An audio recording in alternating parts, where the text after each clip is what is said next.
Bonjour à tous. On va commencer avec de toute façon un petit texte introductif en attendant que tout le monde arrive.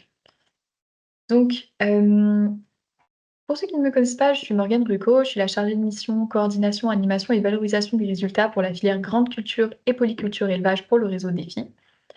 Et je suis heureuse aujourd'hui de vous accueillir pour cet épisode de la seconde saison des webinaires du réseau Défi Ferme qui présente les résultats et travaux du réseau Défi. Avant de commencer, donc pour laisser, le temps aux derniers, inscrits d'arriver, je voulais prendre un petit instant pour rappeler ce qu'est le réseau Défi. Donc c'est un réseau multipartenarial financé dans le cadre du plan Ecophyto pour réaliser 2 missions. De une, accompagner des agriculteurs et agricultrices dans leur démarche de réduction des produits phytosanitaires et du changement de pratique de manière plus générale. Et de 2, produire des connaissances et références appropriables sur les pratiques et systèmes de production à bas niveau d'utilisation des produits phytosanitaires. Aujourd'hui, ces connaissances et références se construisent à la fois sur des essais de terrain et des retours d'expérience, et sur la collecte de données techniques des systèmes de culture. Il y a à ce jour constitué d'environ 2000 agriculteurs et agricultrices volontaires, engagés à faire évoluer leurs pratiques agricoles avec l'objectif de réduire leur utilisation de produits phytosanitaires. Le réseau défi compte aussi 41 projets d'expérimentation qui testent et évaluent des systèmes de culture innovants utilisant les produits phyto en ultime recours. Cette seconde vague de projets d'expérimentation touche à sa fin et laisse place, dès 2025 à une troisième vague de projets d'expérimentation. Donc le réseau DEFI est présent sur tout le territoire métropolitain et ultramarin et il couvre l'ensemble des filières de production végétale et rassemble les principaux acteurs de la R&D en agriculture. Pour les citer rapidement, ça rassemble les chambres d'agriculture, le réseau CIVAM, le réseau bio, les instituts techniques, les organismes de recherche, INRAE, CIRAD, etc. Pour plus de détails, vous pourrez trouver toutes les informations concernant le réseau défi sur, la page Écophytopic du réseau qu'on vous met, dans le chat et qui se retrouvera en description de la vidéo du replay. Avant de laisser place aux interventions, petit point logistique à l'intention de tous les participants, vous pouvez poser à tout moment vos questions dans l'onglet Q&R, ou, directement, dans la discussion et on les reposera aux intervenants à la fin de leur présentation. Je vous rappelle également que le webinaire est enregistré et sera rediffusé. Donc tous les liens qui seront partagés aujourd'hui dans la discussion seront disponibles en description de la vidéo du replay. Bon, passons au vif du sujet. Donc pour ce webinaire, nous accueillons aujourd'hui deux ingénieurs réseau, Marie Levaste et Marc Perron, qui vont vous faire une présentation commune sur la Sylvie. Donc Marie, tu travailles à la Chambre d'agriculture de la Somme et ton groupe comporte 13 agriculteurs, tous des éleveurs, qui travaillent des terres à bon potentiel. Vous travaillez ensemble vers un double objectif de réduire leur dépendance aux produits phytosanitaires et tendre au maximum vers l'autonomie alimentaire. Vous retrouverez l'ensemble des travaux du groupe de Marie sur sa page, Ecophytopic dédiée, qui va être ajoutée dans le chat. Marc, tu travailles à la Chambre d'agriculture du Cantal et tu animes un groupe de 12 agriculteurs en polyculture élevage avec des profils diversifiés. Votre projet de groupe est d'améliorer les performances des exploitations avec moins d'intrants et vous vous concentrez sur plusieurs axes. Le renfort de l'autonomie alimentaire avec un travail sur les prairies, l'introduction de luzerne, l'optimisation des dates de récolte, l'amélioration de la fertilité des sols ou encore la diminution des achats d'entrants. Vous trouverez également la page groupe de Marc et l'ensemble de ses productions sur le lien qui va être ajouté dans le chat à l'instant. J'en ai fini de mon introduction. Marc, Marie, je vous laisse la main pour votre présentation. Alors donc du coup, bonjour à tous, donc Marie Levesque, donc pour vous rappeler un peu le thème du webinaire, donc la sylphie, grandes caractéristiques et potentiels atouts. Donc je vais commencer par vous présenter un peu le sommaire et donc les différentes parties qu'on va détailler pendant ce webinaire. Donc on commencera tout d'abord par faire un peu un cas type général de la sylphie. On vous présentera également ensuite les intérêts qu'on peut y trouver à cette culture et notamment les différents débouchés. On abordera également l'émergence de nos essais, à savoir de où nous est venue l'idée de travailler sur la sylphie. On abordera également les atouts qu'on a trouvés à cette culture et donc quels sont les atouts au service de l'élevage. On vous présentera nos différents itinéraires techniques, puisque Marc est en bio et moi en conventionnel. Donc, on aura des itinéraires techniques différents et on aura également des premiers résultats à vous présenter. Et enfin, on finira du coup sur les difficultés rencontrées et les premières limites qu'on a réussi à trouver, enfin les premières limites qui ressortent de cette culture après quelques années d'exploitation de notre sylvie.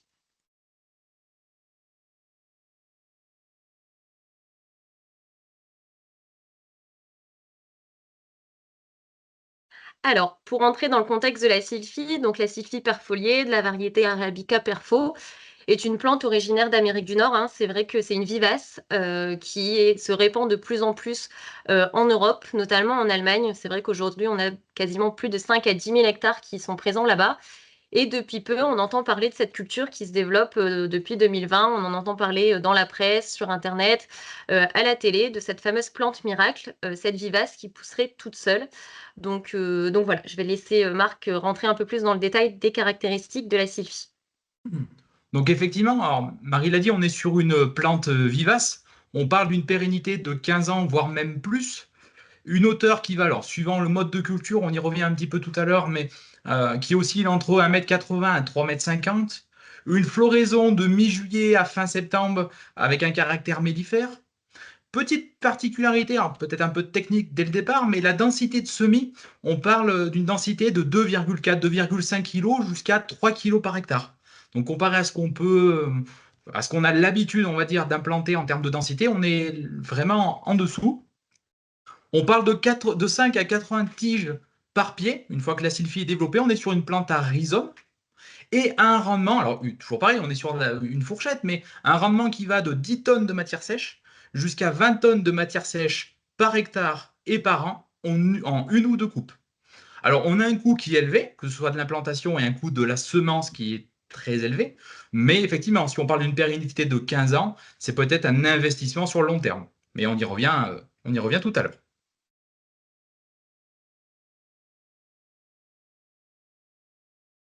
Au niveau du coup des intérêts et donc des débouchés qu'on peut trouver à cette culture, ils vont être divers. On va avoir la première débouchée qui va être au niveau méthanisation, donc c'est pour ça que c'était vachement développé en Allemagne notamment. Donc pour cet usage, en fait, on va laisser la culture se développer, on va la laisser se développer en entier pour avoir un maximum de biomasse et donc la réaliser en une seule coupe, courant fin août, début septembre, pour avoir une plante avec une biomasse de quasiment 3 mètres de haut, ce qui est, l'objectif de la méthode, d'avoir des biomasses relativement importantes. Nous, au niveau de nos 2 groupes, on les a utilisés plutôt au niveau alimentation animale, pour tout ce qui est bovin lait ou bovin allaitant. Voilà, c'est le mode de gestion est totalement différent puisque là, en fait, on va conduire la sylphie comme une luzerne, à savoir avec 2 ou 3 coupes par an. Donc voilà, entre la méta ou l'alimentation animale, la gestion de la sylphie et la récolte ne sera pas du tout, la même entre les 2. Il faut savoir aussi qu'on aura d'autres usages qu'on peut trouver un peu, dans la presse à droite à gauche, au niveau notamment, par rapport au pouvoir mellifère, de la fleur jaune de la sylphie et c'est également une plante à forte biomasse comme on l'a dit avec une implantation importante, donc on pourra l'utiliser pour tout ce qui est zone à enjeu haut ou alors pour tout ce qui est ZNT. Donc on peut avoir différents intérêts en fait à aujourd'hui implanter la sylphie. Si on regarde en fait, de où nous est venue l'idée d'intégrer la sylphie dans nos systèmes aujourd'hui, ce qu'il faut savoir, c'est que donc mon groupe est situé, dans le nord de la France, en Picardie, sur la petite région agricole du Vimeux et j'ai la chance d'avoir dans mon groupe, des filles, des agriculteurs qui sont très moteurs et j'avais notamment un agriculteur qui avait déjà testé, il y a quelques années, le Lab Lab en association avec du maïs. C'était une sorte de haricot qui montait, sur le maïs. Les résultats au niveau valeur alimentaire n'étaient pas corrects, donc on a abandonné ce type d'essai et un jour, il a entendu parler, sur les réseaux, de cette fameuse culture particulière qui était la sylphie. Donc sachant qu'il m'a évoqué l'idée, on a dit: «Bon, on va se renseigner un petit peu».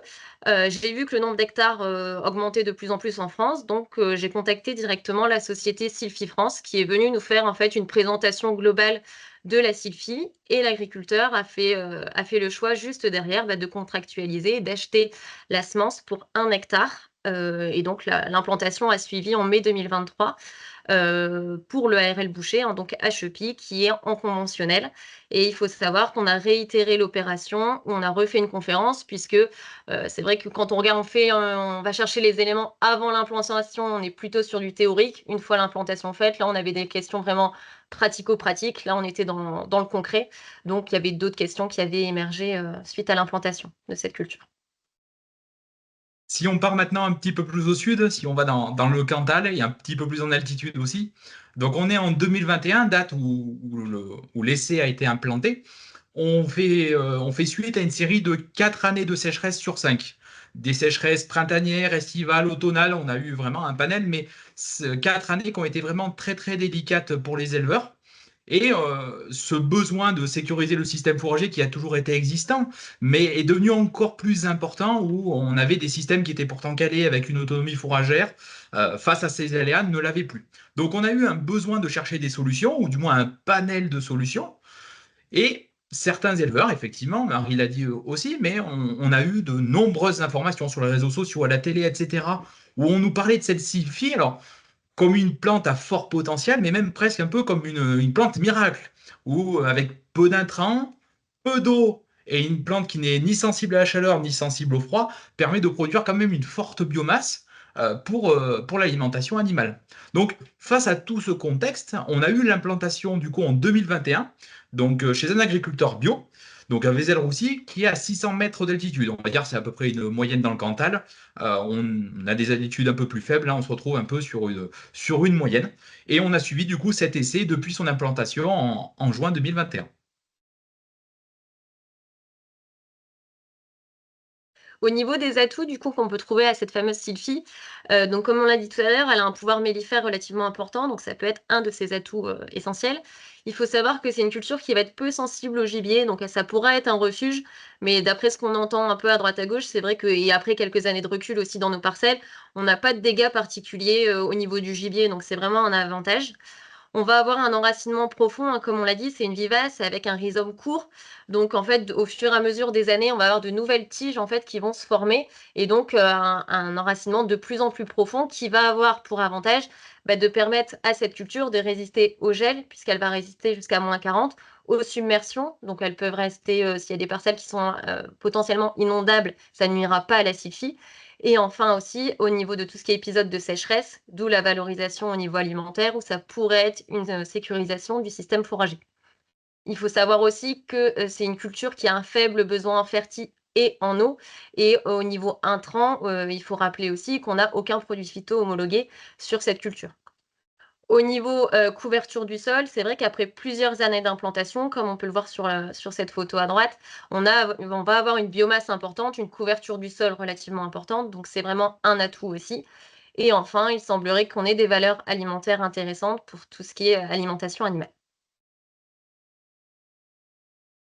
Si on rentre maintenant, on va dire un peu dans le vif du sujet de nos essais. Donc là, vous avez l'itinéraire technique donc du coup de l'essai dans le Cantal, donc je vous ai dit en bio. Donc une implantation en juin 2021. On avait au préalable, alors on est sur une exploitation bio, donc pas de fertilisation minérale, la fertilisation organique. Dans le Cantal, on a peu d'éleveurs qui viennent à acheter de la fertilisation, enfin des intrants, on va dire homologués bio, mais des intrants, de la fiente de poulet, etc. On travaille vraiment exclusivement avec fumier ou lisier présents sur les exploitations. Donc, au printemps 2021, on a épandu 20 tonnes de fumier avant l'implantation de la sylphie, un labour, une reprise de labour et une implantation peut-être, on va dire, qui n'est pas conventionnelle pour la sylphie, où on a l'habitude de dire qu'il faut des semoirs monograines, pneumatiques, etc. Nous, on a fait le choix de travailler avec les outils qui étaient disponibles sur l'exploitation. Moi, c'est un éleveur qui n'a pas de maïs. Donc, on a travaillé avec une RC Trille équipée d'un semoir pneumatique, mais on avait une répartition, on va dire, un petit peu à la volée. On n'avait pas de rang qui pouvait se faire. On a eu une bonne qualité d'implantation et on a derrière passé un coup de rouleau pour vraiment réappuyer et avoir un bon contact terre-graine sur une graine qui est quand même un petit peu spécifique et une densité de semis qui est relativement faible. Donc on a fait un premier comptage en septembre 2021. On était à 6 pieds par mètre carré. L'objectif, c'était d'avoir au moins 4 pieds, donc on est plutôt bien. Mais on a commencé à avoir des annuelles se développer sur la parcelle. Donc on est en bio, on a un semis à la volée, donc pas de produits phyto utilisés et pas de binage possible dans la mesure où on n'avait pas vraiment d'implantation en ligne. Bon, on s'est dit peut-être, voilà, on allait suivre un peu tout ça, on s'est dit que les annuels allaient baisser aussi, bon. Mais j'ai eu quelques levées de Rumex qui m'ont un petit peu préoccupé déjà en 2021. On arrive en 2022, on a, comme Larry l'a dit tout à l'heure, normalement on est censé faire 2 récoltes pour l'alimentation animale. On n'a fait qu'une seule récolte en 2022, on reviendra un peu plus dans le détail. Au printemps 2023, on a remis de nouveau 20 tonnes de fumier. Et on a refait cette récolte, une première récolte, on va dire, en juillet 2023. Et c'est à ce moment-là qu'on a commencé à avoir un gros développement de Rumex. Alors on le voit un petit peu sur cette photo-là, on y revient aussi tout à l'heure, qui nous a vraiment préoccupés. On n'avait pas vraiment de recours, si ce n'est de continuer l'essai, de voir un peu ce que ça pouvait faire et essayer, on va dire, de tabler sur une stratégie d'étouffement grâce à la sylphie. On a fait une deuxième récolte en 2023. Donc 2023, nous, une année pas forcément de sécheresse, mais une année avec des températures très très élevées. Et on arrive maintenant en 2024. Donc on a remis 20 tonnes de fumier au printemps pour assurer quand même les besoins de la sylphie. Alors fumier composté. Une première coupe en juillet 2024 et une seconde coupe que j'ai appelée de nettoyage. On n'a pas vraiment eu là de résultats. Pareil, on y revient dans le détail tout à l'heure, mais une coupe de nettoyage en septembre 2024. Donc si on revient maintenant sur l'itinéraire de la Picardie. Donc du coup, sur notre groupe de Picardie-Maritime, donc pour rappel, nous, on est en conventionnel. Il faut savoir que, on a la chance d'avoir, des sols très profonds. On est en limon avec un très beau potentiel et lorsque, on a commencé à s'intéresser à la sylphie, l'agriculteur m'a dit: «Bah, moi, potentiellement, je veux pas faire une année sans récolte, donc je veux venir l'associer avec du maïs». C'est chose qu'on nous avait conseillé, enfin, on nous avait dit que c'était possible, donc c'est ce qu'on a fait. En fait, on a semé en mai 2023, d'abord le maïs et au niveau, implantation de la sylphie, on est revenu, semer, à l'inter-rang, en fait, du maïs, notre sylphie avec pareil un semoir que l'agriculteur a fait a bricolé en fait, c'est son semoir à céréales, hein, dans lequel il a bouché des pots et il a semé la sylphie du coup en interrang. Comme c'était la culture de maïs qui était principale, on avait le droit de faire, un désherbage chimique, c'est ce qui a été fait. On a constaté la levée juste derrière de notre sylphie et on a eu en fait un développement relativement correct de notre sylphie associée à notre maïs, où lorsqu'on avait eu notre récolte d'ensilage de maïs, la sylphie était présente en dessous, donc pas de problème particulier de ce côté-là. Point de vigilance sur le fait qu'il faut réduire votre densité de semis en maïs pour essayer d'avoir un peu de lumière et pas trop de concurrence en fait pour laisser place à la sylphie entre 2. Mais voilà, pas de souci particulier sur cette première année. Par contre, donc du coup, à partir du printemps 2024, en reprise de végétation de la sylphie, on a remis un apport azoté en minéral et là, on a constaté, un peu de concurrence au niveau des adventices. On a fait notre première fauche, on a réitéré un apport, en azote et derrière, on a réussi à refaire une fauche, au mois de juillet 2024. Il faut savoir aussi, donc derrière, on a été, pris en fait au niveau du temps et cetera. On espérait refaire une troisième coupe, donc c'est pour ça qu'il y a eu un apport organique, avec le lisier de l'agriculteur fin août. Le problème, c'est que donc lors de la fauche de la troisième coupe, enfin de la réalisation de cette troisième coupe, on n'a jamais pu la faire parce que notre sylphie avait perdu en volume. En fait, le fait d'avoir eu du froid, la biomasse était là, mais notre sylphie s'était un peu tassée et donc du coup, l'agriculteur n'a pas souhaité refaire, une troisième fauche, durant cette année 2024. Si je reviens du coup après sur, vas-y, Marc, je te laisse passer. Ça arrive. D'accord. Voilà. Donc si je reviens sur cette première année, maintenant on va rentrer un peu plus dans le focus de ce qui a été, ce qui n'a pas été sur l'itinéraire technique avec nos reculs. Durant cette première année, donc comme je vous l'ai dit, implantation en mai 2023 en association. Donc vous voyez sur les photos de gauche, où notre sylphie était bien en fait présente, au milieu du maïs. Par contre, bon, on va pas se mentir, malgré un désherbage qui avait été fait, on avait du salissement, hein. On avait du liseron, on avait des conopodes, on avait un peu d'annuel qui s'était développé.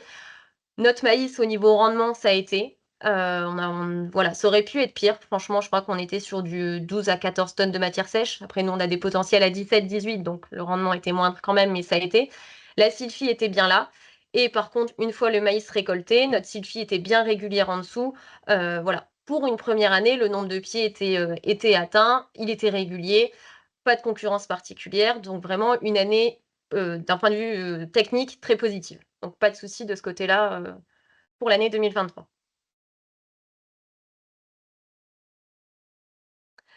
À partir de la deuxième année, donc, pour rappel, le premier élément, ça a été de remettre de l'azote en sortie d'hiver. C'est ce qu'on a fait, et en fait, là, on a eu un gros problème au niveau graminées. On avait du chien-dent, du pâturin, pas mal de dicotes entre 2.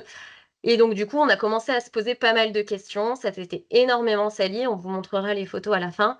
Voilà, une grosse remise en question. On s'est dit, on va attendre. C'est vrai que quand on regardait un peu ce qu'il fallait faire, on nous avait dit, bon, bah non, non, attendez, vous inquiétez pas, la Sylphie va prendre le dessus. On a eu un peu peur, donc j'ai recontacté directement Sylphie France pour savoir qu'est-ce qu'ils nous conseillaient de faire, parce que c'est vrai qu'on était un peu perdu avec l'agriculteur. Et ils nous ont dit, bah, au pire, si vous voulez, faites une coupe de nettoyage pour essayer de permettre à la Sylphie de revoir de la lumière, d'éviter d'être étouffée. Et donc, du coup, c'est ce qu'on a fait. Et tout de suite derrière, on a remis un apport d'azote. Et vous voyez les photos sur la gauche, les deux premières. Tout de suite, en fait, on a une Sylphie qui était plus vigoureuse, qui est repartie, qui revoyait la lumière. La parcelle était bien nettoyée. Donc voilà, cette coupe de nettoyage avait vraiment été indispensable. Et dès lors qu'on a eu du coup de l'azote derrière, on a réussi à avoir une belle reprise. On a réussi à faire une coupe au mois de juillet, donc aux alentours de 6 tonnes de matière sèche. Donc voilà, une coupe on était quand même reparti sur quelque chose de positif, une coupe de qualité, enfin d'un point de vue quantité, voilà, on était plutôt content, il y avait du volume. On s'était dit, voilà, l'objectif était partiellement atteint du coup pour cette année 2024. Si on regarde par contre, au niveau des résultats, en fait, on a fait une analyse du coup de fourrage sur cette deuxième coupe pour essayer de voir ce que ça donnait. Là, au niveau UF et au niveau MAT, on était relativement déçus. Donc, je vais pas vous mentir, nous, on travaille, avec notre conseillère, au niveau de l'élevage, donc c'est elle qui accompagne l'agriculteur de ce côté-là. Moi, j'ai que le côté plaine. Mais voilà, on était relativement déçus des valeurs alimentaires. Alors après, l'avantage, c'est que la Sylphie a déjà été distribuée aux vaches de mon éleveur, donc bovin à lait. Il y a au niveau appétence, pas de souci, ça a bien été mangé par les vaches, il n'y a pas eu de baisse de production derrière. Mais au niveau valeur alimentaire, on était relativement déçus. Donc on ne perd pas espoir. On espère que l'année prochaine, ce soit encore mieux et qu'on essaye de se perfectionner de ce côté-là pour, pareil, au niveau du stade de la récolte, essayer d'optimiser ce stade de récolte. Voilà. Avant de revenir du côté du Cantal, simplement comme précision, on a oublié de vous préciser au moment où on vous a fait l'itinéraire technique, enfin, il est pour habitude de dire que la sylphie est ramassée en ensilage et nos deux essais sont conduits en enrubanage pour des questions, on va dire, de matériel et de disponibilité du matériel. Avec la petite particularité au niveau du Cantal, on travaille avec un outil qui a le rotocut, c'est-à-dire des lames qui tournent à l'intérieur du pick-up, qui nous permet d'avoir un fourrage récolté avec des fibres beaucoup moins longues. Bon, l'enrubanage se passe plutôt bien, si ce n'est peut-être l'inconvénient de cette sylphie. On est sur une plante qui a quand même des tiges assez conséquentes, assez grosses en réalité. Donc on a tendance à mettre un petit peu plus de plastique par rapport à ce qu'on peut faire quand on fait un enrubanage d'herbe, pour être sûr en fait que le plastique ne vient pas être fissuré à cause des tiges. Donc voilà, du côté du Cantal, nous on met 6 tours de film plastique, là où pour habitude on en met 4. Un petit inconvénient, voilà, juste une petite précision. Si on revient maintenant sur le Cantal pur et dur, donc vous voyez l'outil, hein, la RC-Tri classique, nous, bon nombre d'éleveurs en ont, les céréaliers peuvent en avoir aussi. Ça s'est plutôt bien passé. Je vous ai parlé tout à l'heure de la densité de semis. Nous, on a semé à 4 kilos par hectare, légèrement plus que ce qui est conseillé. Alors, nous, on n'a pas été accompagnés, on a fait un peu l'essai dans notre coin. Donc on a semé à 4 kilos par hectare. J'étais un petit peu inquiet pour être franc au départ avec ce genre d'outil où on sème nous plutôt de la prairie à 25-30 kilos de l'hectare. Je me suis dit, est-ce que ça va marcher? Et en réalité, voilà, que ce soit sur le réglage de l'outil, la qualité de répartition, etc., vraiment aucune difficulté, tout s'est très très bien passé. Et c'est plutôt un point positif en se disant que finalement, que ce soit avec un semoir à céréales, avec quelques descentes de fermé comme en Picardie, ou une simple RC Tri, on arrive à semer la culture. Donc une première année qui s'est bien déroulée, alors je vous ai dit avec quelques annuels, mais une bonne implantation et 6 pieds par mètre carré à l'automne. Donc là, l'objectif était vraiment atteint avec cette inquiétude du rumex qui était grandissante. Et on arrive du coup à la deuxième année où effectivement, moi j'ai eu mon éleveur qui a commencé à me dire, ah mais mince, finalement, c'est vraiment pas terrible. On a eu ce rumex, alors qui n'est pas la faute de la sylphie en soi, hein, mais on a eu ce rumex qui s'est énormément développé. Et cette incapacité en fait à le traiter chimiquement ou mécaniquement, donc il nous a vraiment handicapés. Donc cette deuxième année, on a souhaité ne pas la ramasser en deux coupes. On ne l'a ramassée qu'en septembre 2022 en se disant hein, on va laisser vraiment la sylphie se développer, on ne va pas l'handicaper en la fauchant une fois ou en juillet une fois en septembre, on va aller chercher le maximum de son potentiel, la laisser fleurir, la laisser faire des réserves, pour peut-être, on va dire, sacrifier l'année 2022, mais repartir vraiment sur des bonnes bases en 2023. Donc on a fait 4 tonnes de matière sèche, c'était pas énorme, on s'attendait à bien mieux. Mais voilà, une première année peut-être un petit peu, une première année de récolte un peu sacrifiée. Alors, on a quand même envoyé à l'analyse la sylvie. Je vais être franc avec vous, j'ai trié, je n'ai pas voulu envoyer de Rumex à l'analyse, donc c'est vraiment, voilà, j'ai un petit peu biaisé, on va dire, en ne ramassant que la sylvie. Donc 27% de matière sèche, mais surtout 0,18 d'UF, donc un petit peu mieux que les résultats qu'on avait vus avant. On s'attendait un petit peu à mieux, 12% de MAT, 76 de PDIN, mais une digestibilité, là aussi, j'avoue, j'étais un petit peu inquiet quand on voyait la sylvie, notamment en une seule coupe, où on voyait une sylvie se développer énormément au niveau de la tige, avec une tige assez impressionnante, donc qui lui permet d'ailleurs de ne pas verser, ça c'est plutôt le bon côté, mais je me suis dit, qu'est-ce que ça va donner niveau digestibilité? Et finalement, plutôt agréablement surpris. Mais voilà, en termes des valeurs alimentaires, on s'attendait un petit peu à mieux. Bon, donc on s'est dit qu'on allait voir en 2023 ce que ça pouvait donner. Donc voilà, j'avais mis la troisième année, la Sylphie contre-attaque. On a fait une première coupe en juillet, alors plutôt fin juillet 2023. On a eu 8 tonnes de matière sèche à la première coupe, un net recul du rumex, donc ça c'était plutôt intéressant. Pareil, un petit peu inquiet au printemps, on voyait une sylphie se développer à la même vitesse que le rumex. On n'avait pas, nous, l'effet boost qu'on pouvait avoir avec un coup d'engrais.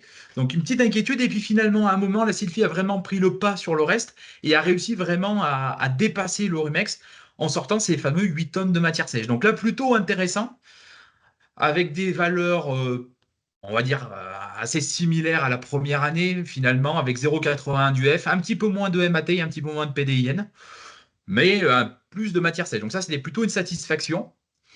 Par contre, 2023 dans le Cantal, nous, n'a pas été une année, on va dire, très sèche, mais par contre très très chaude, y compris en montagne. On avait des, voilà, titre d'exemple, on a beaucoup de chênes et les feuilles des chênes brûlaient littéralement au soleil. Donc c'était pour dire, voilà, on a eu de très très fortes températures qui a handicapé la sylphie. Voilà, c'est clair. Et ce qui nous amène du coup en octobre 2023 avec une fauche à seulement 2 tonnes de matière sèche. C'était des conditions un petit peu extrêmes, mais on a trouvé un peu la limite en termes de température de la sylvie. Alors, petite anecdote, mais je me dois de vous le dire aussi, au bout de cette troisième année, en octobre, après la coupe, on a décidé de mettre un peu d'irrigation sur la sylvie pour sauver, entre guillemets, enfin sauver, la redynamiser un petit peu.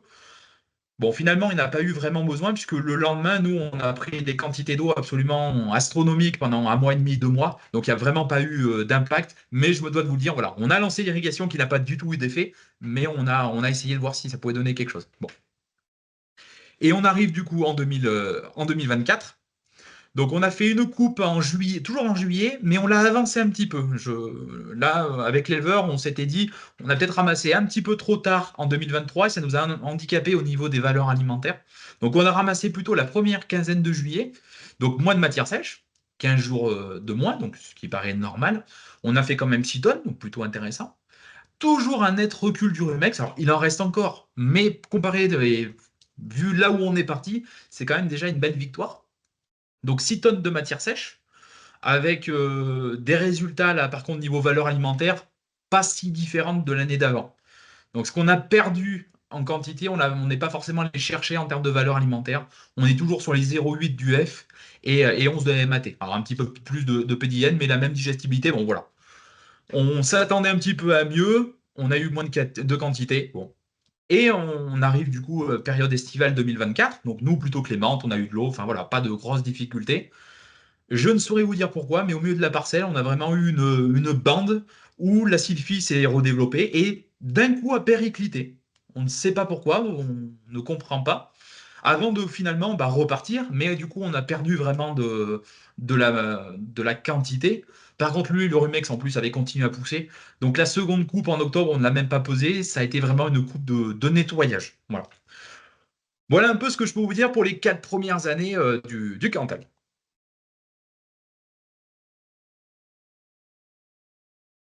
Donc du coup, au niveau de nos difficultés rencontrées et les premières limites qui ressortent après, ces quelques années d'expérience sur notre Sylphy, ce qui est hyper important à rappeler aux agriculteurs au quotidien, c'est qu'on a quand même une implantation qui est relativement longue.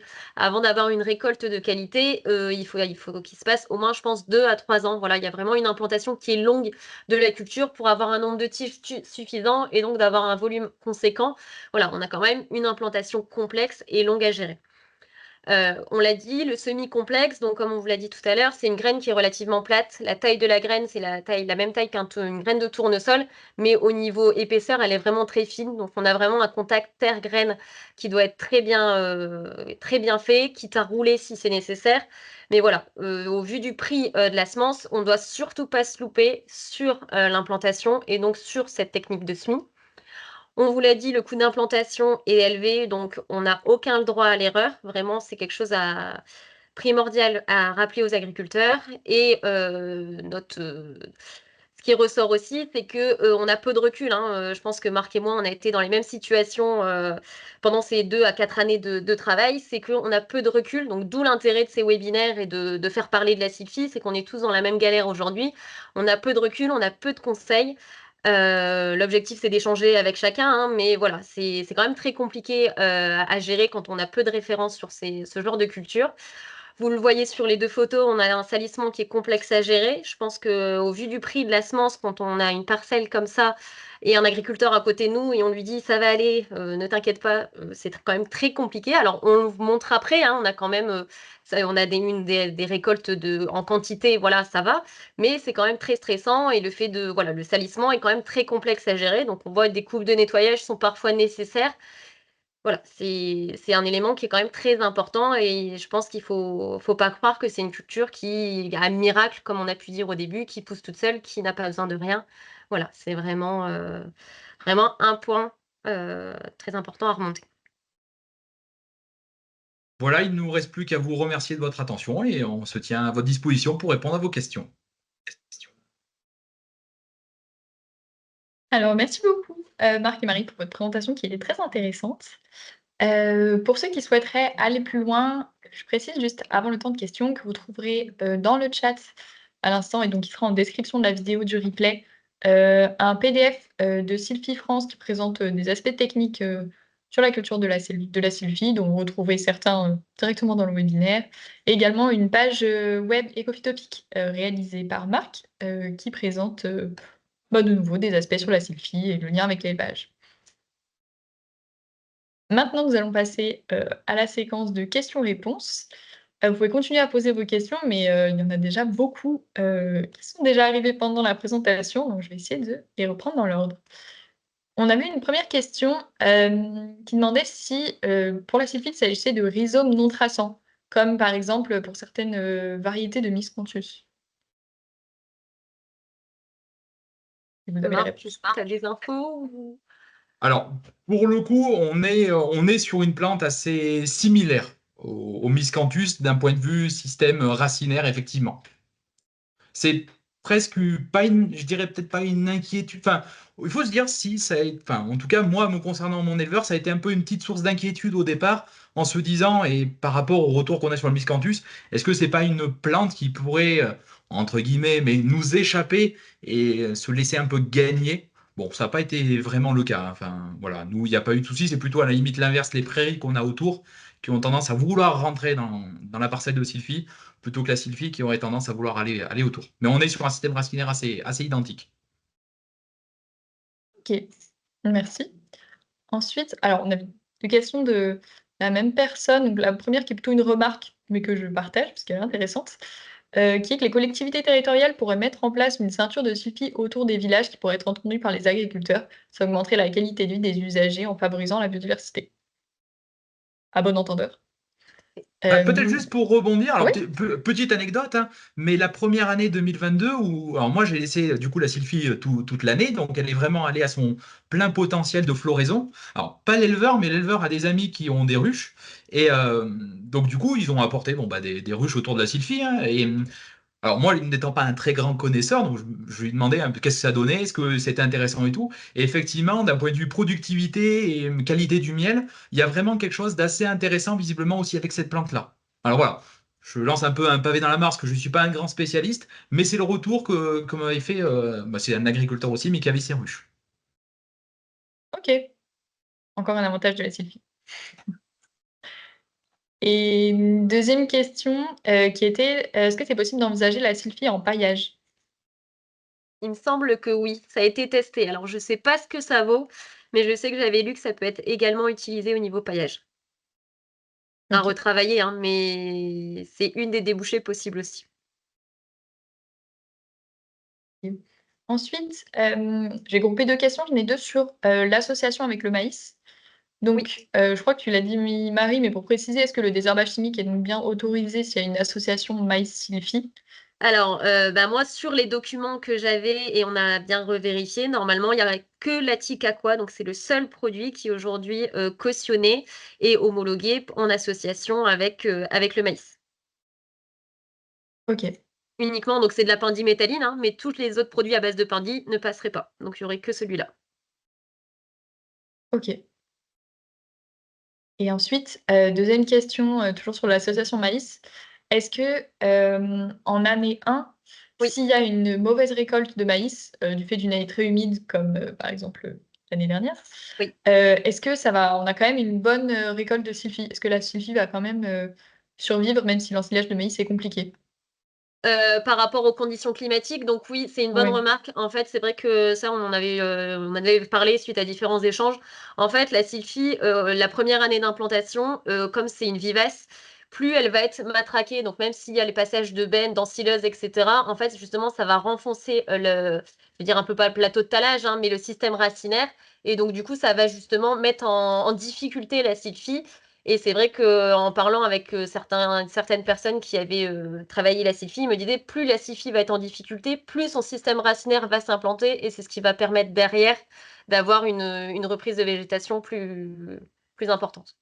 Donc, pas de souci s'il y a eu des tassements ou des problèmes au moment de la récolte, des maïs. OK. En parlant de récolte, une question sur le nombre de fauches, classiquement combien de fauches sont réalisées par an, en général sur la culture? Je pense que alors je sais pas Marc, tu me rediras, mais, je pense que le 2 c'est une bonne moyenne et peut-être que dans les meilleurs potentiels, on peut viser jusqu'à 3. Sachant que d'un point de vue, on va dire purement mécanique, nous c'était, faut pas que je vous dise de bêtises, mais c'était en 2023 où on a sorti 8 tonnes de matière sèche. Je vous ai dit, enfin, même s'il y a une bonne digestibilité, mais on est sur une plante avec une tige assez costaud quand même. On a voulu faucher, voilà, on sait pas une grande parcelle, donc on avait pris la faucheuse latérale 3 mètres classique. On a été obligé d'aller dételer pour atteler la frontale. On avait du mal à la faucher tellement qu'on avait une densité en fait importante. Donc, mine de rien, ça produit beaucoup de biomasse et pour nos faucheuses actuelles, même des faucheuses totalement opérationnelles, enfin, de bonne qualité, etc., la fauche en une seule fois, pour faire de l'enrubanage derrière, risque d'être compliqué. Donc, d'un point de vue matériel, valeur alimentaire, productivité, l'aspect deux fauches me paraît être en tout cas le plus intéressant pour les zones de montagne. Et effectivement, je rejoins Marie pour dire sur des zones plus productives, peut-être deux à trois fauches, mais ne pas hésiter à faucher, effectivement, ne pas laisser si on est sur de l'élevage, bien évidemment, hein. Et bah, tu fais le lien avec la question d'après qui est sur la valeur alimentaire, qui demandait quels sont les types d'analyses que vous avez faites, pour les valeurs alimentaires? Est-ce que c'est des analyses chimiques ou infrarouges, je suppose? Et quelles équations ont été utilisées? Alors, sur l'équation, je n'irai pas jusque-là, mais par contre, nous, on travaille avec un laboratoire qu'on a directement dans le Cantal, et par contre, toutes les analyses, nous, mais même niveau champ, de toute façon, sur tous nos essais, on passe tout sur de la chimie, sur de l'analyse chimique. OK.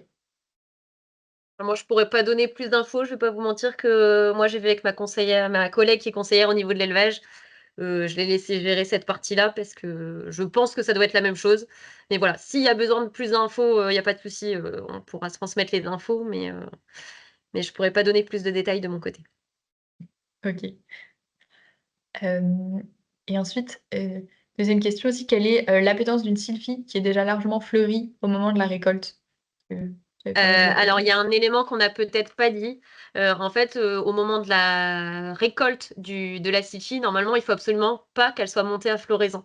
Donc en fait, on peut constater, ça peut être un élément déclencheur pour se dire: «Bon, bah, là, il faut la récolter». C'est dès lors qu'on commence à avoir quelques fleurs maxi dans la parcelle ou qu'on commence à voir le bouton floraux, en fait, c'est vraiment le stade là où on dit, bon, bah, du coup, on déclenche la récolte. Je sais pas, Marc, si tu veux. Si, et effectivement, nous, ça a été le problème que j'ai eu en 2023, justement, on s'est laissé un peu dépasser. On a vu que, effectivement, voilà, ça commençait à monter à floraison et on n'a pas déclenché la récolte assez rapidement. Quelque chose qu'on a, du coup, fait mieux, on va dire, en 2024.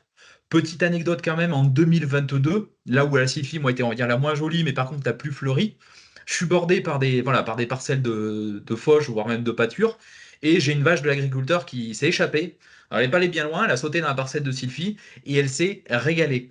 Donc je me dis que finalement, même en pleine floraison, elle avait pourtant de l'herbe assez tendre à côté. Elle a bien apprécié la sylphie. Donc d'un point de vue appétence, on a trouvé, nous, vraiment qu'il y avait une bonne appétence. Et même en fait, à floraison, finalement, c'est peut-être pas si catastrophique que ça. Même si par contre, on dégrade les valeurs alimentaires, ce qui est logique.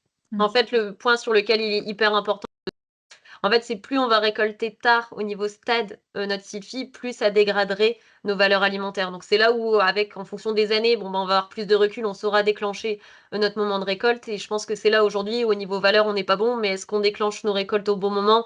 C'est pas toujours évident en se disant on essaye d'avoir plus de biomasse, mais du coup peut-être quelques pieds en fleurs. Voilà, c'est pas évident du tout aujourd'hui de connaître ce compromis-là. Ça viendra sûrement avec plusieurs années de recul. Mais aujourd'hui, on est encore à y aller pas à pas, quoi. Tout à fait. OK. Et du coup, un petit peu en lien avec ça, vous avez déjà un petit peu répondu, mais à quel moment est-ce qu'on a le taux de matière sèche le plus élevé pour, récolter, la sylvie? Parce que, par exemple, est-ce que l'ensilage est quand même de qualité même si le taux de matière sèche est inférieur à 25? Je crois que c'était l'orientation de la Mm. question. C'est un problème de la gestion, moi je trouve, en deux foches, qui est un peu, voilà, on n'a pas tellement le choix, donc on est obligé, mais on a des taux de matière sèche qui sont très faibles. Enfin voilà, au vu des analyses, hein, faut être franc. Les seuls moments où on arriverait à dépasser vraiment les 20% de matière sèche, voire 25, ce serait sur des foches en une seule fois. Et c'est pareil, c'est là où on a le plus de recul en réalité. Sur la sylphie, on est plutôt depuis quelques années sur des essais ou du moins des cultures qui sont plutôt orientées sur de la méthanisation et moins sur l'élevage. Donc on a un petit peu moins de recul là-dessus. Mais effectivement, moi, c'est presque entre guillemets un mal pour un bien.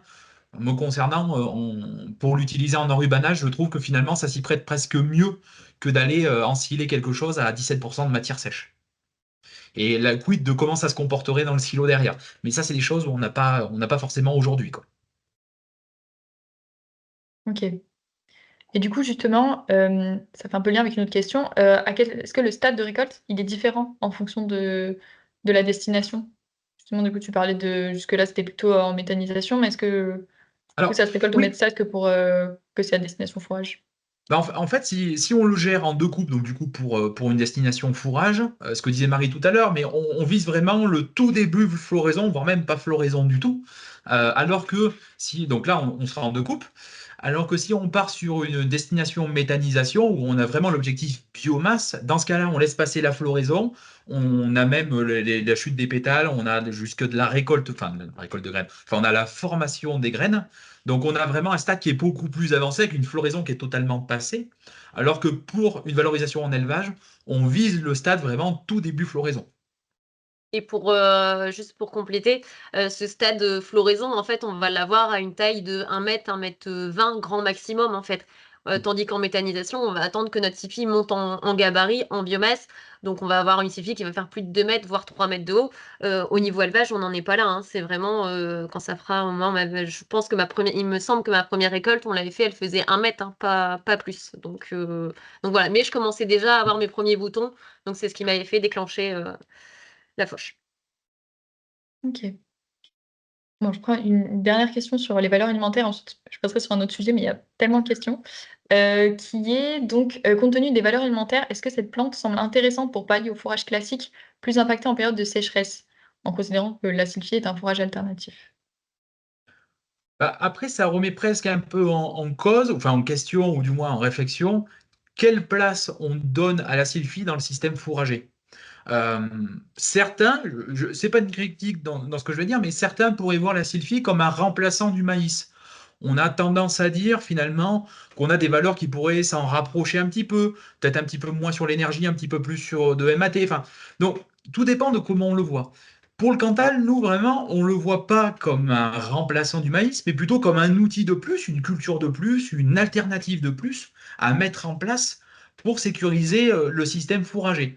Donc, on cherche forcément d'avoir les meilleures valeurs alimentaires, bien évidemment, mais en période de sécheresse, quand ça a pu nous arriver d'avoir de l'affouragement dans les parcelles tout début juin, finalement, qu'on ait une dérobée, peut-être un moa classique, avec des valeurs alimentaires pas forcément non plus très très bonnes, ou de la sylphie qui produit finalement plus sur moins de on va dire d'hectares, sur moins de surface, on a une productivité qui est supérieure, une valeur alimentaire supérieure, ça paraît être un outil un petit peu intéressant. Donc, même si les valeurs alimentaires nous déçoivent entre guillemets un petit peu parce que on voulait encore en fait avoir mieux en période de sécheresse, toujours pareil, je remets dans le contexte, on va dire, massif central, mais nous, un éleveur en période de sécheresse aurait cette sylphie avec cette digestibilité, c'est 10-11, on va dire, de MAT et c'est 0,8 du F, ça pourrait en faire un fourrage tout à fait intéressant pour passer une période de crise.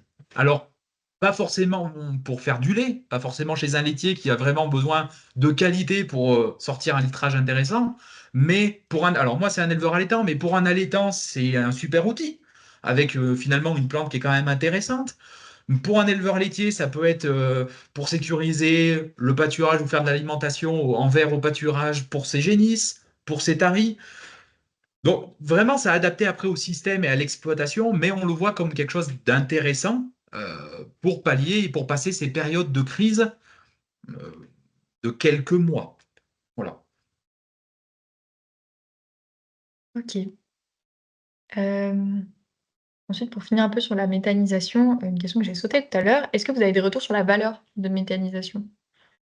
Alors au niveau de la production estimée, alors je suis pas une experte, hein, niveau méta non plus, ils estiment entre 300 et 350 litres par kilo de matière sèche, ce qui équivaudrait à entre 4 000 et 4 500 mètres cubes de gaz par hectare. Donc je sais pas les valeurs par rapport à quoi on peut le comparer, mais voilà un peu ce qu'on avait retrouvé au niveau valeur.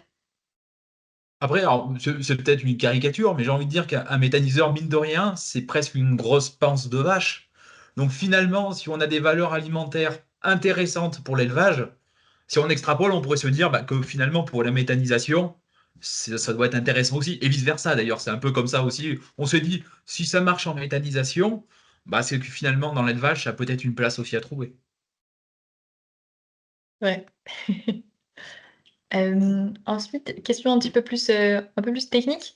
Est-ce que, vous faites des suivis de reliquats azotés sur les parcelles, au vu des apports en fertilisation azotée qui ont été faits, dans les ITK que vous avez présentés? Moi, personnellement, je n'en ai pas fait, mais je pense que c'est vrai que c'est un élément important qu'on maîtrise pas. C'est vrai qu'aujourd'hui, on y va un peu à l'aveugle au niveau stade, au niveau reprise de végétation, et cetera. Mais je pense que ça va être un élément à creuser et c'est ce qu'il faudra faire. Enfin, moi, personnellement, je sais on l'a potentiellement prévu là pour 2025. Donc, c'est un élément important. OK. Pour mon côté, effectivement, nous, on ne l'a pas fait non plus. Par contre, c'est une parcelle que je suis en analyse de terre tous les ans. Alors, pas forcément sur du coup, sur l'azote, mais pour faire le lien aussi, c'est une plante qui est plutôt tolérante d'un point de vue, on parlait beaucoup intrant, mais d'un point de vue pH. Pour ceux qui connaissent pas trop, mais le Cantal, nous, on a des pH qui sont relativement acides. Alors, je dis relativement parce que pour certains, ça va peut-être être énorme, mais on a des pH qui vont osciller sur les meilleures parcelles à 6,5, 6, 7 et on peut descendre jusqu'à du 5,5, voire même du 5 de pH. Donc on suit vraiment la parcelle. Nous, donc on regarde forcément PK, mais on regarde aussi énormément le pH. Donc on le suit plutôt à l'analyse de terre.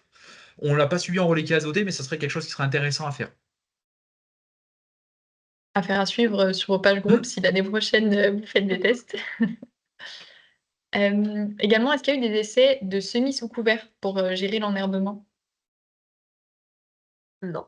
Enfin, moi, j'ai pas eu d'écho du tout de en fait, le problème, c'est qu'on a peu enfin, déjà, il y a peu de parcelles d'essai en Hmm. Stitchy, donc en plus, en semis sous couvert, pas du tout. Ouais. Non, rien de mon côté non plus, mais peut-être une voie à explorer. En tout cas, on Tout à sait fait, que ce serait quelque chose à améliorer. Aujourd'hui, vraiment, le point, peut-être un des points névralgiques, c'est de limiter cet enherbement au plus tôt.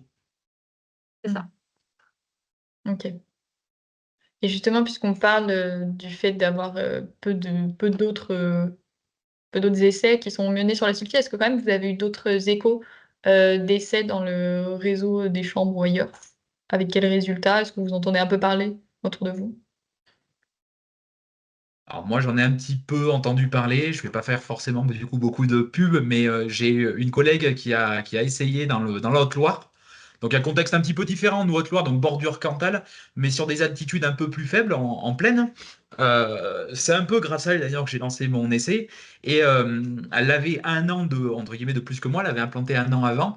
Et on a pris en 2020 une grosse sécheresse au niveau Massif central. Et son essai a périclité. Et c'est un peu pour ça aussi, d'ailleurs, que j'ai voulu, moi, de mon côté, quand j'ai lancé les choses, choisir une exploitation qui avait l'irrigation. Pas forcément pour l'utiliser tout le temps, pas forcément sans cacher, parce que j'aurais dit, si, et puis je l'ai dit quand on a essayé, mais pour sécuriser l'implantation. Donc, au niveau Massif central, j'avais une autre collègue qui l'avait testé, mais qui a du coup un peu abandonné à cause de cet échec-là. OK. Bon, peut-être que, votre webinaire va lancer des vocations et qu'on entendra plus parler, sous peu. Hem, Ensuite, qu'est-ce que j'avais? Ah oui, une autre question qui était, est-ce que la coupe de nettoyage est valorisée Alors non, là, déjà? c'est... Et Pardon. oh non, je pose la première, je poserai la question après. Alors moi, pour la coupe de nettoyage, la 2024, non, et ça a été vraiment... Enfin, pas mort, je veux pas dire que ça a été dur moralement, mais quand on a vu la parcelle, on n'a vraiment pas compris ce qui s'était passé. On a essayé, enfin, on n'a pas vraiment pas trouvé et on s'est retrouvé avec une Sylphie qui était voilà d'un coup il y a eu plus rien, donc après elle est repartie. Par contre la Sylphie avec périclité mais pas du tout le Rumex, donc on s'est retrouvé avec une très grosse quantité de Rumex. On a préféré faire une coupe de nettoyage et vraiment évacuer le maximum de choses que l'on ne voulait pas et laisser une parcelle propre.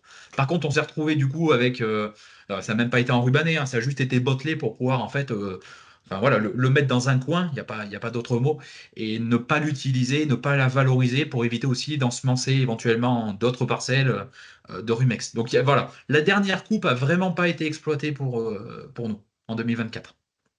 Et en Mais ce c'est qui vrai. concerne et en ce qui concerne, pardon, donc moi, la coupe de nettoyage, c'était ma toute première coupe, donc on l'a enrubannée quand même, ça a été récolté, enrubanné. Malheureusement, il me semble que les ballots sont encore là, hein. C'est vrai que les ballots qui ont été donnés, c'est ceux de la seconde coupe, avec les analyses, de fourrage qui avaient été faites derrière.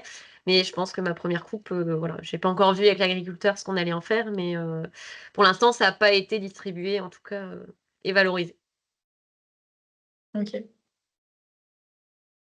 Hem Et donc ça enchaînait sur une deuxième question que je vais relier un petit peu sur en gros, est-ce que vous avez des ordres, d'idées, des coûts, de valeur économie? Donc là, on parlait de semences, semenciers et ensuite il y avait une autre question sur, hop, la valorisation, que ce soit alimentation animale ou en méthanisation, les calculs de marge. Est-ce que c'est vous avez un peu des ordres de grandeur là-dessus?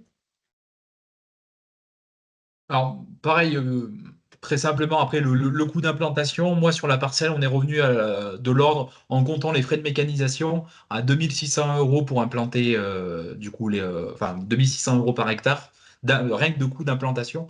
On n'est pas allé encore sur un calcul de marge. Là, on s'est vraiment contenté de travailler dans un premier temps sur est-ce que ça marche, comment l'implanter. On est plutôt sur l'angle technique pour se concentrer peut-être, et je l'espère, ça prend plutôt le bon chemin d'avoir un essai qui se pérennise dans le temps pour travailler plutôt sur l'aspect économique, mais dans un second temps. C'est vrai qu'on l'a pas trop exploité et ça apparaît comme un frein, mine de rien, parce qu'on dit, oh là, on est sur un coût d'implantation de 2 500 € par hectare, mais derrière, voilà, va falloir réfléchir parce que finalement, si c'est 2 500 € par hectare implanté sur 15, 20 ans, avec une valeur alimentaire qui peut-être est pas si mal que ça, bon, d'un point de vue économique, c'est à réfléchir. Et de mon côté, pareil, on n'a pas du tout travaillé ce côté économique à aujourd'hui. Donc voilà, ça a des choses à creuser encore pour pour les années à venir.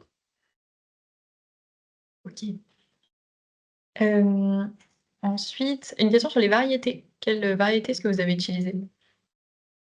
Alors au niveau variété, moi de mon côté, c'est Arabica Perfo, c'est la seule qui est commercialisée par Sylvie France. Après, il y a d'autres, variétés, au niveau Sylvie, mais j'ai pas de recul sur les autres. Après, il faut savoir que la Sylvie, il y a tout ce qui est au niveau ornement, jardin et cetera, hein, donc pas faire la bêtise de prendre, n'importe quoi non plus comme graines de Sylvie, hein. Et de mon côté, pareil, c'est la même C'est la seule. variété. De toute façon, il me semble que c'est la Ouais, seule qui est au niveau, qui est commercialisée pour tout ce qui est, milieu agricole, en fait. C'est ça. Et par contre, moi, j'ai jamais en fait été en direct avec Sylphy France. Je suis passé par, enfin, c'est un revendeur qui m'a fourni la semence. Mais voilà, c'est la même variété. Et effectivement, il me semble bien qu'il y a que celle-là qu'on retrouve en termes de valorisation agricole. C'est ça. OK. Et ensuite pour ce qui est du semis, quelle profondeur de semis, est-ce que c'était? Alors il faut que normalement c'est 1,5-2 centimètres maximum, faut pas aller au-delà, ni au-dessus ni en dessous, hein. C'est vraiment 1,5 à 2 centimètres, c'est vraiment une graine plate, donc vraiment, je veux dire en surface pour, heu, pour que ça germe facilement. Et c'est là OK. peut-être que moi, la RC Tri a bien marché, parce qu'on a réussi finalement à le mettre plutôt superficiellement. Alors voilà, un 1,5-2, mais avec une RC Tri sur un terrain qui avait été labouré avec une reprise de labour, ça s'est quand même plutôt bien passé. OK. Hem, ensuite là, j'ai des petites questions plus, biodiversité. Donc d'abord une remarque qui est que la sylphie est plus pollinifère que mellifère en Haute-Saône, heu, basée sur des essais, menés en 2023. Et ensuite, question sur vraiment le retour, sur la biodiversité, qu'il y a eu des impacts, je ne sais pas exactement comment la personne voulait formuler sa question, mais a précisé monoculture, plantes mellifères pour les pollinisateurs sauvages. J'ai peu de recul moi de ce côté-là, pour cette remarque. J'ai pas de Ouais. Et moi, j'ai envie de dire aussi difficile à dire, moi, dans un secteur où on a beaucoup de prairies temporaires et énormément de prairies permanentes, de nombreuses haies qui sont restées. Je ne sais pas, voilà, il y a forcément un intérêt. Ça, je suis assez convaincu là-dessus, mais lequel, dans quelle mesure, c'est plus difficile à voir. Oui, OK. Et toujours pour ces questions d'utilisation plutôt mellifère, une question qui est: comment valoriser le végétal en fin de cycle de floraison? Du coup, si c'est pour une utilisation mellifère. méta. Ça serait, oui. Alors, méthanisation ou les premiers essais là qui ont lieu, alors pas chez nous, mais en termes de paillage, ça pourrait être Mmh. aussi quelque chose d'intéressant. Mais effectivement, si on veut vraiment exploiter le plein potentiel au niveau de la floraison, il faut pas le voir dans une démarche d'élevage. C'est Non. vrai que ce sera compliqué derrière de le passer en alimentation animale. Ça pourrait. Alors moi, les premiers ballots que j'avais fait en 2022, qui étaient en une seule coupe, on les a quand même valorisés. Bon, l'appétence, il n'y a pas eu de souci. Mais on sent que voilà, niveau valeur, on est quand même moins bon, quoi. OK. Hem, on avait encore une question, il y a un petit peu une question, un peu générale. La sylphie semble vraiment, très intéressante, un petit peu tout bénef. Donc comment est-ce que ça se fait que ce soit pas plus développé, et notamment, en méthanisation, d'après vous? Après, de mon point de vue, au niveau méta, enfin, nous, on en a pas mal dans notre secteur. Ça commence à se développer et je vais pas vous mentir, nous, quand on avait fait nos 2 conférences, 95 du public qui était là, c'était, public méta, hein. Au niveau élevage, il y avait que très peu de personnes. Donc je pense qu'après, il y a quand même une réflexion par rapport au prix, au coût d'implantation, qu'on a peu de recul. Donc on sent que les agriculteurs sont intéressés. Maintenant, il y a quand même un cap à passer entre, je me renseigne, je cherche les infos et j'implante, quoi. Il y a vraiment un cap à passer de Mmh. ce côté-là. Donc je pense que ça viendra, on en entend de plus en plus parler, les surfaces, elles augmentent tous les ans, mais je pense qu'on peut pas tout de suite faire une transition. Après, ça veut dire condamner une parcelle aussi pendant 15 ans. Pendant 1 ou 2 ans ou 4 ans, c'est pas grave, mais à l'échelle d'une exploitation sur 15 ans, faut pas se louper, quoi. Et pour rejoindre ce que dit Marie, on parle de méthanisation et je pense qu'on peut même enfin, faire le même constat en élevage. Si aujourd'hui on a un éleveur, on lui dit, bah, écoute, on a une plante, on est capable pendant 15 ans de te sortir, allez, je vais prendre la moyenne, 15 tonnes de matière sèche par an avec des valeurs alimentaires, pourquoi il n'irait pas? Et effectivement, enfin, il faut des terres quand même profondes. Moi, j'ai l'habitude de dire, ces cultures, il faut des terres à maïs, il faut des terres voilà, qui ont quand même un certain potentiel. Et effectivement, derrière, on monopolise cette parcelle pendant 15 à 20 ans. Et on est quand même au début de la culture, on a des essais qui se Ah font, mais on n'a pas le droit à l'erreur, c'est ce qu'on disait un peu tout à l'heure. Et mine de rien, ça fait quand même un petit peu peur, parce qu'on a des réussites, mais on n'a pas tous les feux qui sont au vert non plus dans nos essais. On aurait à refaire les mêmes choses, on ne referait sûrement pas pareil, mais on a vu que bah, des erreurs, on en fait, on est vraiment au tout début. mais ça se démocratisera de toute façon, peu importe d'ailleurs la destination, mais ça paraît être une plante intéressante. Après, voilà, avec quelques limites et surtout quelques points importants à ne pas négliger.